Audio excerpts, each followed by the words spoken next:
Ghotki Pakistan Peoples party ज़िले घोटकी जे सदर wise chairman ज़िला काउंसिल घोटकी मीर बाबर अली खान लुंडी चयो आहे त पाकिस्तान पीपल्स पार्टी जो 58 योम तासीस 3 नवंबर आचर ॾींहुं मंझंदि 2 वॻे घंटा घर मीरपुर माथिल में शानदार तरीक़े सां मल्हायो वेंदो। हुन चयो त योम तासीस जे जलसे में ज़िले भर मां पार्टी कारकुन उहिदेदार ऐं अवाम वॾी अंग में शिरकत कंदा जंहिं ते पार्टी जे तारीख़ी जिदोजहद खे ख़राज तहसीन पेश कयो वेंदो।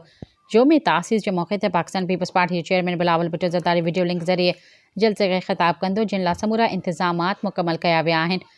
मीडिया सां ॻाल्हाईंदे ज़िले सदर मीर बाबर अली खान लुंडी चयो आहे त पाकिस्तान पीपल्स पार्टी शहीदनि जी पार्टी आहे जंहिं हमेशह जमहूरियत अवामी हक़नि ऐं ख़िदमत जी सियासत खे अॻिते वधायो आहे। योम तासीस जे ॾींहं ते असां पंहिंजे क़ाइदीन जी क़ुर्बानीनि खे सलाम पेश कयूं था ऐं अज़म कयूं था त शहीद भुट्टो मोहतरमा बेनज़ीर भुट्टो जी मिशन खे हर हाल में जारी रखिबो। कारकुन असांजी ताक़त आहिनि ऐं हुनजी मोहबत सां ई पार्टी वधीक मज़बूत थींदी।